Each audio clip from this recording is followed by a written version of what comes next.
Hey everyone, my name is Nathan and welcome to Hail. Happy Criterion Day everyone! If the Criterion Collection is true to their word, they should be announcing their new titles today. But if not, hopefully this video can give you your Criterion fix for the day. I've done this video before where I recommend 6 Criterions that you should buy at the next Barnes & Noble 50% off sale. If you aren't aware, this sale happens 2 times a year, in July and in November. I thought I would post the video this month so that next month I can post my actual haul. Now you don't have to buy all 6 of these titles. This is more so if you are going into the sale wondering what should I buy, or if you're getting new into collecting Criterions, then these 6 titles that I show today might be a good start for you. I will go in order of the spine number, and with each movie I will give you a general idea of what it's about and why I chose it. For the first movie, I'm talking to all the fans of Nightcrawler, the Jake Gyllenhaal film. This was a movie that was originally recommended by my good friend Jackson Cottrell, and when I finally saw it, it definitely didn't disappoint. Spine number 396, we have Ace in the Hole. This movie is directed by Billy Wilder. It stars Kirk Douglas as well. In the movie, an accident takes place and Kirk Douglas's character is one of the first people to find the accident. He also happens to be a journalist, and so he wants to eat up all the opportunities he can get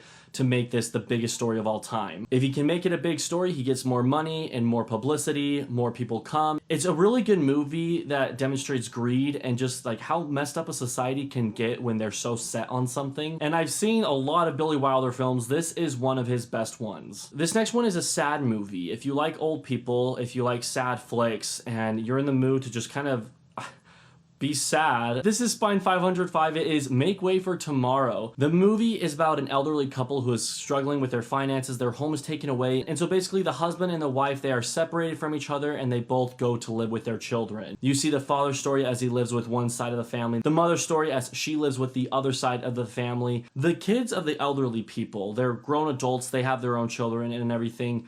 You kind of see that they're a little selfish, and it makes you feel even worse for this sweet, dear elderly couple. You just want them to be happy. If that interests you, then I recommend picking this one up. Next one is a directorial debut by Charles Laughton, and it was actually the only movie that Charles Laughton ever directed, so it's his first and last movie. Spine number 541, we have The Night of the Hunter. Now this is actually a special edition Criterion where it's not going to be $20 with the 50% off sale. It's actually going to sit around $25. Normally the retail price for this movie is $50, but that's because it comes with loads of special features. It actually comes with a documentary that I think sits right around 2 hours long of the making of this movie, and it's not just like a documentary with like boring voices and monologues and things like that. This is actually a documentary that shows the process of filming this movie. You see Charles Laughton yell action, you hear him say cut, you hear him coach his actors and the actresses, you hear him get frustrated, you see him get happy, you see the actors mess up on their lines. It is the coolest behind the scene footage I think I've ever seen, and I think it really stands out to me because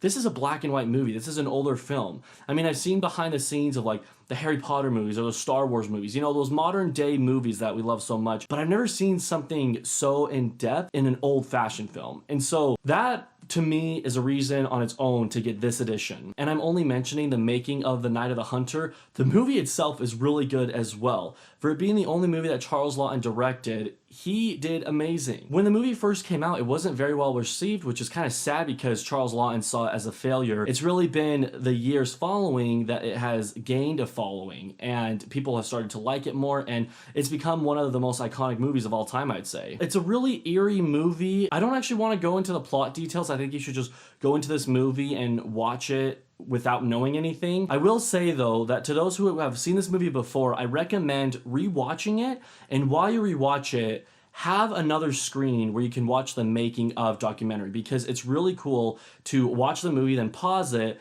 and then watch the making of documentary and see that scene be shot. You know, you see the scene with the actors doing so well, but then you watch the documentary and you see them mess up on their lines 15 times. It's just cool to me to play them side by side. That's what I did, and I really enjoyed it when I did that. Highly recommend this one. This next movie is a silent film that really makes you appreciate your life. It kind of reminds me of It's a Wonderful Life, and that is The Phantom Carriage. Now this movie is a darker movie than Wonderful Life in the sense that it's about death going around New Year's Eve, and basically he is looking for the person to replace him to take the Phantom Carriage and that person has the role of riding the Phantom Carriage and finding the next person that will replace them. It's a whole like tradition in this story that like you don't want to be visited by the rider on the Phantom Carriage. They might have a specific name. I can't remember if there is a specific name for the character. So the main character of the movie is an absolute jerk. You know, he's mean to everyone. He's mean to his wife. He's mean to people he comes across in the town, and he's visited by death. I'll just call it death. And what follows is very similar to A Christmas Carol, where this man has an opportunity to